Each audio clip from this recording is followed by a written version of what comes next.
Every leader has a strategy. Executing on that strategy is the challenge. If you want to learn how to effectively achieve what you've set out to accomplish, then this show is for you. Gain keen insights and listen in as leaders share their stories and challenges. Soar Vision Group and the Baldrige Foundation welcome you to Leader Dialogue Radio.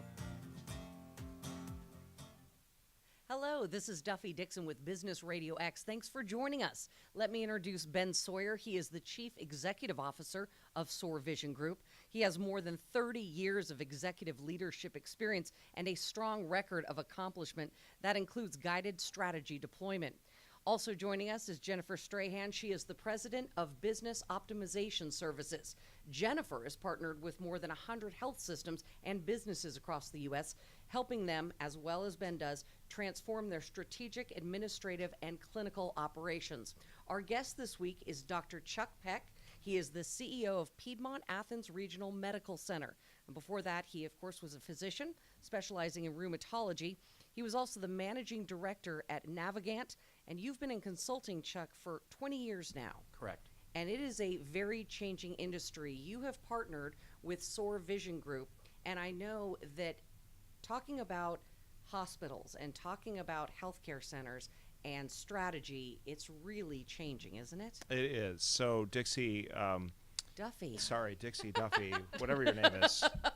So what is going on is... We love you, Duffy. I We know. do love you, Duffy. That's Thank all you. right. I'm not I'm offended. What is going on in healthcare is there's a move from volume-based care, which means basically that a health system charges for whatever they do for you, to value-based care, which means they get a set amount of money for your care, whatever that needs to be, and therefore they're incentivized to make sure that you are staying well and healthy and not utilizing services, which is, of course, much better for the consumer. Right. So that transition is largely referred to as consumerism. And we, in collaboration with the Baldrige, are initiating a healthcare CEO Innovation Council to discuss that very topic. So this is all CEOs in healthcare getting together to brainstorm and learn and share. Correct. And we're doing a limited, more intimate setting, so it's going to be limited to 20 CEOs. It will be held in Chicago at the Kimpton Gray Hotel, which is a great setting, October 18th and 19th. And the keynote is Dr. Morten Hansen, who just wrote the book Great at Work. He was the co-author of Jim Collins in the book Great by Choice, very well-known book, and both authors are amazing. Dr. Hansen is a professor at University of California, Berkeley, and has agreed to kick this off as a keynote. My co-host, so I'm co-hosting it with Dr. Roger Spoolman. Dr. Spoolman is the Senior Vice President of Strategic and Operational Integration for Trinity Health, and he's the interim CEO at Loyola University Medical Center in Chicago. So we will be facilitating a discussion. Dr. Peck is going to be a part of that, one of the 20 that will be participating. And so what we wanted to do is invite Dr. Peck on the show and just talk to him a little bit about this whole topic, which is performance excellence in the age of consumerism for healthcare is a different thing. So talk to us a little bit about that in terms of kind of the history leading up to that, and what are some of the significant things that healthcare CEOs need to be aware of when they're strategically guiding their organizations in the direction of performance excellence and consumerism versus volume. Sure. So I think there's a couple of just very basic issues that everybody understands. So the first is that historically healthcare has not been transparent. What do I mean by that? What I mean by that is that 10, 20 years ago even, you could probably go on the web to buy a set of new tires for your car, and you would know exactly what those tires were going to cost, and you could make a decision based on how much you wanted to spend on which of those tires you wanted to purchase. It's a commodity. Correct. It's a commodity, right. A tire is a tire is a tire. Right. It's almost impossible, even today, prior to going in, say, for an elective surgery, or prior to going, say, in for a regular doctor's visit, or prior to going in, say, to the laboratory to have your blood drawn. It's still very, very difficult to know in advance what are those services going to cost. And so I think to me, consumerism in healthcare means that that patients, and by the way, what's the difference between a patient and a consumer? So you're probably a consumer when you're not sick, and you become a patient when you are sick. Right. And the reason I think it sort of sounds simple, but it's important, right? So let's pretend for a second you're in your front yard, you're 64 years old, you're digging up a tree, you get severe pain in your chest, you think you're having a heart attack. The ambulance comes. You're really not going to ask that ambulance driver, well, is the emergency room at X hospital more expensive than the emergency room at Y hospital? That is not a time to do price comparison. So you're not really a consumer at that point. You're a patient, right? Right. But in today's world, people are very much consumers in every facet of their life. Right. And I think with the millennials and even my kids who are in their 30s, they want the information and make an intelligent decision, and that goes for healthcare. Right. It's not just about it's just not about the cost either. They want access. Right. So they want to get on their iPad and they want to have a virtual visit because their ear aches and they're sitting in their home and it's 11 o'clock at night. Right. And that's just the way it is. It's sort of immediate gratification. They want connection and they want to have the assistance that they need, and they want it to be at a reasonable price. Right, and it's a part of their lifestyle. Correct.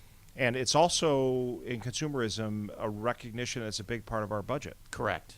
Right, so healthcare has classically been quite expensive. Correct. And in consumerism, what they're trying to do is get their hands around how do we stay well and healthy and also be able to manage it in our budget. Yeah, so it's interesting that you bring that up because when you think about healthcare, it is expensive. So it's not as easy to just shop around because you're talking about, extreme impact on a personal financial budget. So for instance, for years we've been shifting to high deductible health plans, which essentially brings more cost to the consumer or to the patient to be able to have to pay for that burden. But what's interesting about it is it's not as transparent. It's not like you can go online on Expedia and you can ultimately look at what's my hotel, what's my round trip airfare, what's my car going to be for a rental, and you can look at the entire bundle of services, and we can't really do that as easily in healthcare. So what's ironic about it is we're shifting the cost to consumers through things like high deductible healthcare or high deductibles, but we're not necessarily giving the knowledge and information and control to be able to really make smart decisions. So let's talk about that a little bit, Dr. Peck. So there's this thing called a charge master that every hospital has, and every physician has some version of that. How transparent actually is that to the consumer, and if not, why not? So it's not just that it's not transparent to the consumer. I would bet that if you walked into 95% or more of the hospitals in the United States or around the world today and asked the people in the finance department what something actually costs, not what they charge for it, they would not be able to give you the answer. Wow. Right. So, again, historically, healthcare has been very behind in technology. That goes for basic things like cost accounting systems, right? Most businesses have cost accounting systems. If they buy a product from a vendor that services them, they know exactly what that costs. Precisely. In healthcare, that's always been very squishy. It's the lack of transparency exists between hospitals and vendors and implant manufacturers and pharmaceutical companies, every bit as much as it does between the consumer or the patient and, say, the hospital or the doctor's office. And that's true even for the insurance company. Correct. Because they have case rate contracts typically with healthcare systems, which again is another layer between the charge master and what is actually going to be reflected in a premium.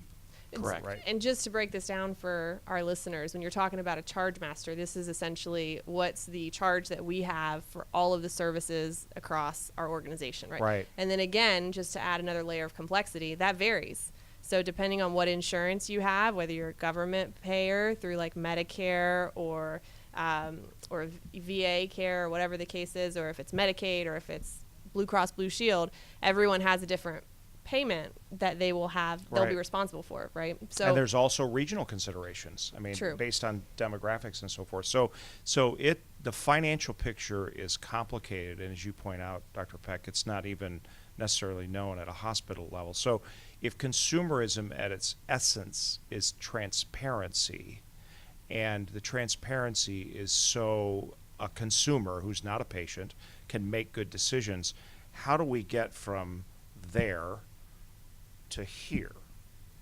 So, I also just want to add one more thing. It's not just about the cost; it's about Right. the quality, right? Right. Yes. So, if you're really going to talk about value, you're talking, in my mind, you're talking about the best possible quality product or outcome Right. at the best cost, not the lowest cost, Right. the best cost. Right. And everybody has a different definition of what that value is, Right, right? right. So again, going back to the car metaphor, you may want to buy a Jaguar, and that Jaguar might cost $80,000.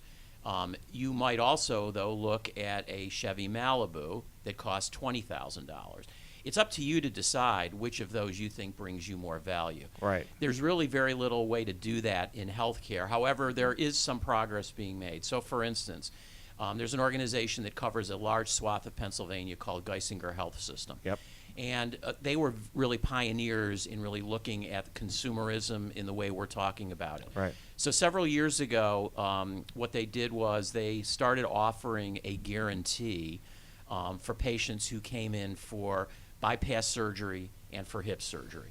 And what that guarantee said was that if you have your surgery done at Geisinger, that if anything occurs untoward in the first 90 days after your surgery, you can come back and we will take care of you, and it will not cost you anything more Right. than that original upfront cost, by the way, that they also told you.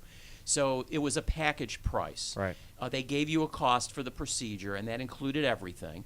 And if you weren't happy, meaning something happened, you had a complication, that you could come back and they would take care of anything within 90 days. Right. Some of that now has gone to the point of being, forever. So if you have something done in some places and at some point something breaks, you have a lifetime guarantee. Wow. A lot of businesses are now doing something very similar. Right, So they are. businesses are actually telling their employees that if they have a particular condition, they only want them to go to the best quality Right. and cost organization for that condition in the country.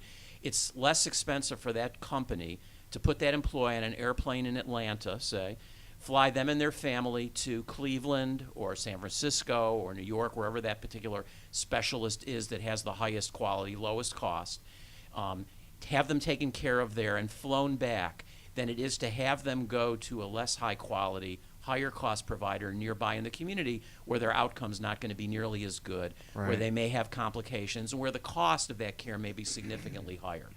So that creates a whole interesting dynamic Yeah. in healthcare, because you're not just competing then with other providers in the same zip code.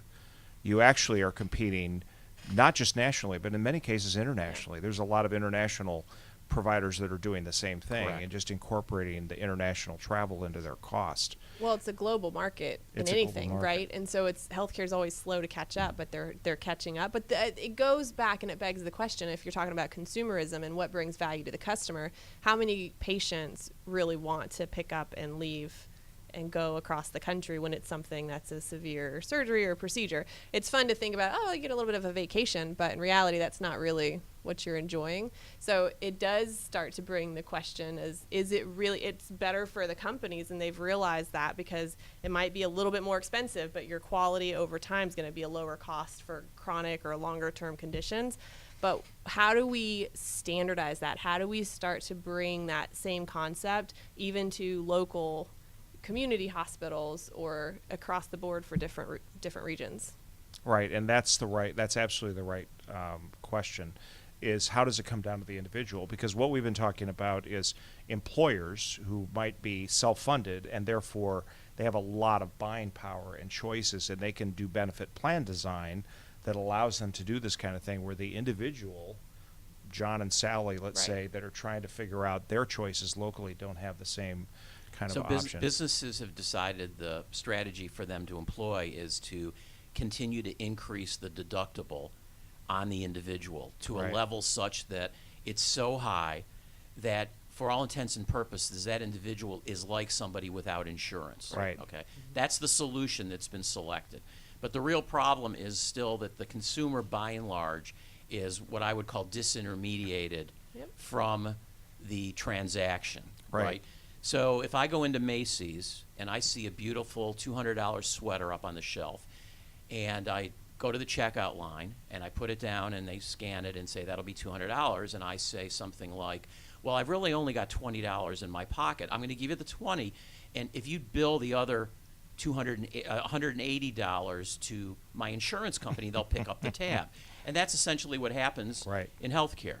I go Right. in for an MRI scan. The cost of that MRI scan may be $1,000. Right.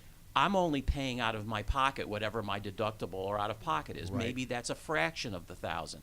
I think that MRI scan only cost the fraction, when Right. in fact somebody's paying the difference between what I gave at the moment and what the actual cost is, and that's the insurance company. Do I Right. really know what that is? No. No. Right. Because I have no idea in most cases what the MRI scan really actually cost. Right. And I think keeping the consumer ignorant is the difference between what we're trying to accomplish, getting there or not getting there. We've got to educate the consumer. The consumer will make the right decision if they have the information. Right. The hope from a lot of insurers, implant makers, drug companies is the hope that the consumer doesn't care because they think, quote unquote, the insurance is going to cover it. Right. In the past, that was the case, but now the insurance is covering less and less and less and less. Right. The consumer is much more involved in wanting to know what the actual cost Right. is. So the higher deductibles and copays are definitely having that impact on consumers, and they're making a lot different choices around elective procedures and cases and so forth. Now, there's a whole nother phenomenon going on in consumerism, and that is the introduction of big business into healthcare. So Walmart is getting into it. Walgreens and all the other pharmacy chains have been getting into it. Talk to us a little bit about that and sort of Vertical that. integration. Yeah, the vertical integration and that sort of impact on consumerism for the Yeah, consumer. I've always thought all those moves are rather ironic, because for years we've been talking about one of the biggest problems in healthcare that is increasing the cost is the fragmentation. Right. So what do I mean by fragmentation? You go to see your primary care doctor. He puts you on certain blood pressure medicine. He then refers you to another doctor, say an orthopedist, because your leg is bothering you, hurting you. The orthopedist doesn't know what medicines you're on. The orthopedist may not even know, because you don't tell them who your doctor is. The orthopedist may not know that you told your other doctor that you were allergic to 3 different medicines. There's no coordination or communication between the orthopedic doctor and the primary care doctor. So now we add additional fragments in the chain. So it's Saturday night, it's 8 o'clock, my baby is screaming with a fever and a sore throat. I'd call my pediatrician. The office isn't open. Nobody's on call. What do? I go to the Walgreens store to see the nurse practitioner. I'm not a chronic patient there. They don't know me from Adam. I bring my baby. They treat my baby. I'm very, very happy. I follow up with my pediatrician. That pediatrician may or may not know what Right. happened at Walgreens. Right. If you just take that down the entire chain, all the way from potentially starting out at Walgreens and ending up in an emergency room or in an operating room or Lord knows what, and expecting all those different pieces to be communicating and understanding what's really going on, it's really impossible. So, you know, when a different business takes a different piece of the pie and fragments, breaks up the care of you over a period of time into multiple pieces, the more pieces there are, the more risk there is to your health. Right. So there's a really good video that listeners can Google or pull up on YouTube, and it's a little bit older. I think it was created in 2009, so right on the brink of reform for healthcare. And it's called "If Air Travel Worked Like Healthcare," and it's 5-6 minute video, but it's really interesting because it relates exactly what you're talking about, the fragmentation that we see in air travel. And now you, again, just to think about, you can go on, you can look at Expedia or whatever, Priceline, whatever website you so desire, and it'll give you a cross comparison of every single airline what the price is for the round trip ticket. And the funny thing about the video is it talks about it's not breaking up an extra fee for your luggage or an extra fee for the fuel, or, you know, it's not going to take you only to one part of your destination because a specialist handles the other part. But that's what we do in healthcare. So it's a quick video. It's worth the watch because it puts a light It's a air context. on something that's very relatable. Right. So let's now switch topics to performance excellence in the age of consumerism. We've talked about the complexity of consumerism, the fact that it's not a complete picture. There's a lot of opportunism that's going on when people are trying, organizations are wanting to get into the mix. There's higher deductibles and copays and so forth. So if you're a health system and you're faced with all of these plays and big business getting in and other providers from all over the country and world coming in and essentially, you know, taking your patients out, your customers out of your area, how do you adjust to that? What are some of the key characteristics that need to happen to have good performance excellence? Like being able to be nimble, being able to be clear. Give us a sense of that. So in our organization, and when I say our, I've been there 4 years, so I can't speak to anything before that. But so we like to talk about striving for perfection and hoping that we get to excellence. Yeah. And so that's what we're doing every day. We're trying to strive for perfection, knowing that nobody's perfect. But if we just shoot for that, we'll get to excellence. Because being okay in healthcare is not good enough. Right. Nobody wants to go to a hospital that's okay. Right. Nobody wants to go to a cardiac surgeon that's okay. Right. So we have to strive for being perfect. Right. And so I think, but I don't think the business principles, quite honestly, Ben, have changed, at least since I've been in the workforce. So I've always believed in a couple of things. First of all, the two most important things to be successful in business or medicine is thought discipline and a really, really intense focus on a few things that Yep. you just become obsessed about, Yes. as Morton Hansen would say. Absolutely. And so the way we turned our organization around pretty dramatically is focusing on three things. And I'll give you the three, and then I'll let you, either one of you, guess which one was the top priority. So the first thing was to be in the top 10% of all the health systems in the country in quality and safety. The second was to be fiscally accountable and responsible.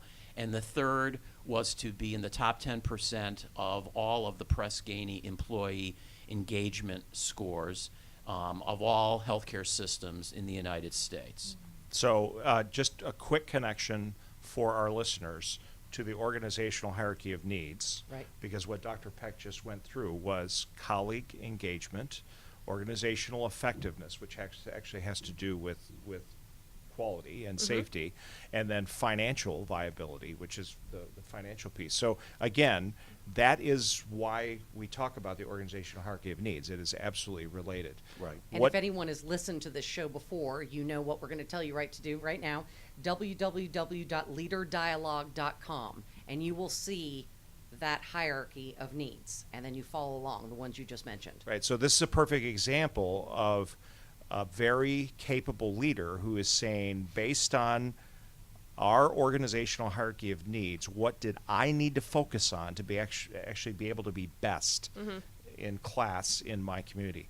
I'll let you go first. What do you think is the top choice? So I have two, but I think that my guess is going to be your Press-Ganey, so looking at your patient satisfaction. My assumption behind that is that if you focus on satisfaction, that you have to be doing well with quality and safety, although that's probably not necessarily true because sometimes we relate an experience and we don't necessarily know from a quality and safety standpoint if what we're doing is accurate, because that may not be our area of expertise. But the finances always follow good care. Yes, so to me, finance comes. If you do the right thing, fiscal responsibility comes. But So what's the answer? That's my guess. Well, you haven't given me your answer yet. Oh, I agree with her, actually. Okay. Oh, Yes. wait, yeah, I do too.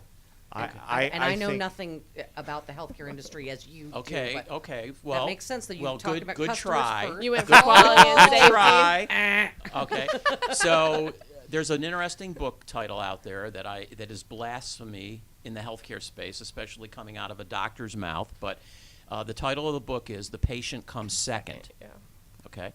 And the reason that the title of that book is true is because, in my opinion, unless you have an engaged workforce that really, really wants to be there doing what they're doing for patients, it's almost impossible to have quality, safety, and patient satisfaction, and you'll never get to financial stability. So colleague engagement. So we took our organization, which was hurting very badly, over a 3-year period from the 2nd percentile nationally. Now I'm going to repeat that. The 2nd percentile nationally. The only lower score than that is the 1st percentile. I'm just making sure you guys, I know you're in healthcare, you're a little slow, to the 65th percentile over 3 years. And Amazing. if you follow the lines following that line from the bottom left to the upper right, the $60 million financial turnaround and the quality and safety score, 85% improvement, all parallel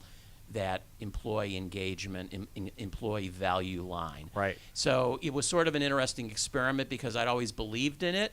And as a consultant, I was always telling people that this was the way you needed to do it. And, of course, nobody believed me. So I said, well, I'm the CEO now. I can do whatever I want, right? So we're going to try this. And sure enough, there's no question in my mind that if you get your employees engaged and all focused on the 3 things, we called them, WIGs, wildly important goals, and we have them on our badges, and anybody who works at my place, you can get on the elevator, and I guarantee you the lowest paid worker will be able to tell you at least a couple of them. That focus and discipline and understanding 3 priorities, not 13, not 43, that's what does it. Right. So we often say that every organization has a playbook or a strategy, but execution is the challenge. And the lowest common denominator is the fact that research shows only 5% of workers understand how their job relates to the strategy. So you rightly zeroed in on that and made sure that people understood their value and how what they did contributed to the organization's success. There's another variable I want to point out in a minute, but go ahead, Jennifer. I was just going to mention, and to underscore the fact that if you look at our hierarchy of needs, the employee engagement is the foundation of our hierarchy. So it really is essential for everything to build on top of it. It makes sense. If your employees aren't engaged, as you said, you can't have customer satisfaction. That is our very first show. When you said that how few employees understand the strategy of what their bosses want and how they play a role in it. It's empowering your employees. And I don't know why that isn't, it's not necessarily an easy thing to do, but I know as being a lifelong employee in one way or another, when you get me to buy in, I am on fire to help you with your task. I see how you benefit and how I benefit. Right.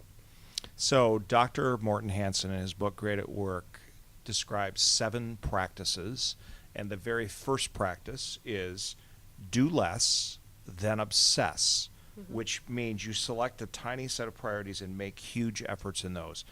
That sounds like precisely what you did. So talk to us a little bit about that. The combination of engaging the people and letting them understand your WIGs, and what was the impact on that? Well, I think they all, I think if you give people a path to get where they want to go, when at the time they don't believe they can go anywhere because they've been so mired in a lack of success, that if you give them a clear path and focus and then show them the things that they can do in their own individual job, and again, it doesn't matter to me what the job is. To me, there's no difference in what I do to what the lowest paid worker does. Right. Now, there are certain principles that I believe in that help motivate people. So, for instance, the other thing that we did about 2 years ago was we were one of the first employers in Athens to put everybody at a living wage, and we put everybody at the living wage above Atlanta, not at the living wage of Athens. Wow. And what that did was it helped us recruit people who strive for perfection more often than not, which then allowed us again to have more of an excellence culture. Very but you smart. still have to invest in your people. We trained 3,200 employees in culture and accountability. Wow. 3,200. Every employee, not just the managers, not just the SVP. And we actually got them, the employees, to stand in a room around big Post-it notes and develop the cultural attributes they wanted in the organization. So they own it. They own it. Yeah, that's and what they came up with was things like speak up, be bold, gain trust, help people grow. It was, you know, and we have that on the name tags as well. So if case they ever forget one, they can look down and see. Now that obviously you don't ever get 100% below the line negative thinking out of the organization, but it's pretty amazing what the organization has been able to do under severe stress and growth, and patient rooms being filled and sicker and sicker and sicker people. So the capacity to perform and do well has been a lot greater just because people believe they can do it. Right. So you've really recognized that talent and recruitment of people and investing in people is your biggest asset. Correct. Well, so one of the things I really like about this is if you look at the healthcare industry as a whole, it is a highly regulated, very complex and convoluted process because you have multiple payers and all the things we've been talking about. And regardless of that, and the other struggle is when you think about consumerism is we as an industry have our one foot in the sand and one foot in the water, so to speak, when you come to value-based versus fee-for-service or volume-based service. But the things you're doing, they can be done regardless. Those are things that you can own and you guys as an organization can take control over. And that's nice because whether it's a business that's in healthcare or any industry, that gives a little bit of perspective around that hierarchy of needs and what are the things that, regardless of the external environment, because that is, of course, a factor, what can we do as a business to really drive improvement? And the results speak for themselves. So, Jennifer, that's so spot on. It's more than nice, it's critical. Because if an organization is not able to have a effective operating model, which means they're investing in their people, they have priorities, and they execute well, they will get blown away by changes. But the only constant is change. So if you have an environment and a structure that is solid and your people are aligned and you can move as one in a nimble fashion, you're in a much better position. So to that end, what concerns you about consumerism in the markets that you're in, and what, if anything, are you continuing to work on to really create readiness as it relates to that? So the more information consumers have, the more you have to be able to differentiate yourself. Right. Because it's not a commodity anymore. Right. And so if I'm not a commodity, I never wanted to be a commodity, but because of the way the system worked, as we talked about, I was by default, like every hospital was. I need to differentiate myself. So how am I going to do that? I think every consumer or patient assumes when they come into a hospital that the quality of the care, and I'm not saying this is true, but I think they want to believe that the quality of the care is going to be there. Right. So then you're talking about some of the other things. How was the experience? How did somebody treat me? Did I have a relationship with the people? Did I have a good experience? Was my family treated well? Did they let my kids visit me? Was the parking reasonable? Did I get a bill that I could understand? When I called up and had a question, was somebody nice to me? When they pre-scheduled me to come in and have all my tests done before I came in, were they nice to me?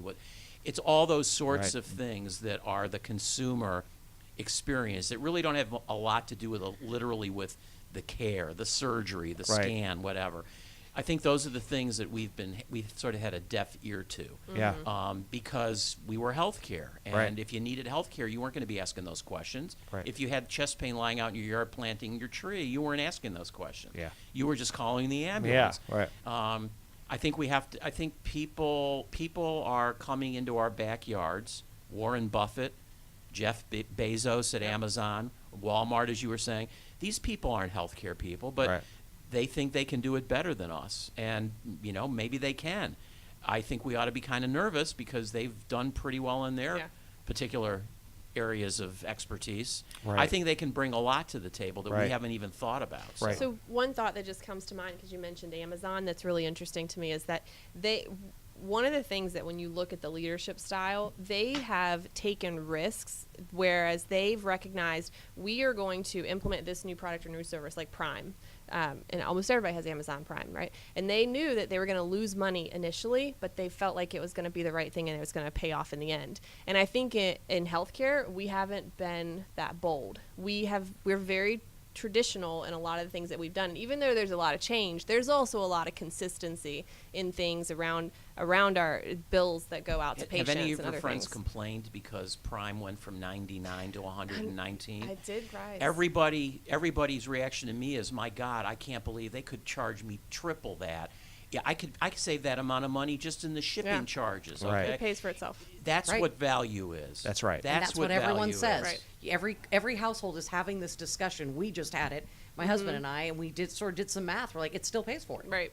Right, exactly. So we have got to wrap this up because I know we're getting to the half-hour mark. So what I want to do for the listeners, and particularly for hospital leaders that are listening to this, this is what the performance excellence in consumerism roundtables and so forth are all about.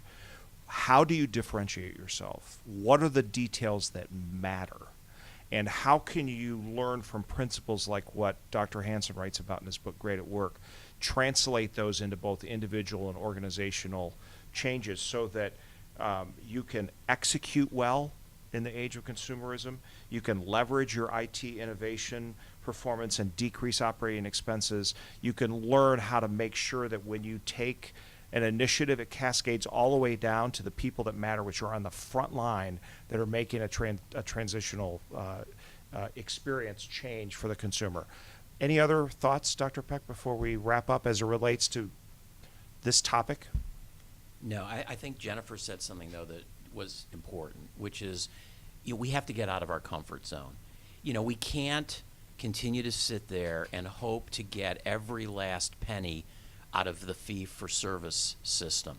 Right. We've got to be out front leading the charge into a new way to deliver health care, Yes. as opposed to being dragged by Blue Cross and Blue Shield and Aetna and Cigna and Medicare and everybody else, the government. We've got to be out there leading with new ideas, opening our heads up, looking at businesses, non-healthcare business, to see how they innovate. Right. We've got to get more and more and more innovative and start getting ahead of the curve instead of being so far behind the curve that we just get tromped on, and our strategies are good for about 24 hours rather than 24 months. Lead, follow, or get out of the way. Thank you so much to Dr. Charles Peck, goes by Chuck, and thank you for joining us on Leader Dialogue, presented by SOAR Vision Group and the Baldrige Foundation. To hear this episode again or to listen to any one of our previous shows, visit leaderdialogue.com/podcast. On behalf of Ben, Jennifer, and our producers Mike and Trey, thanks for listening. I'm Duffy Dixon with Business Radio X. Thank Awesome. you. Thank you.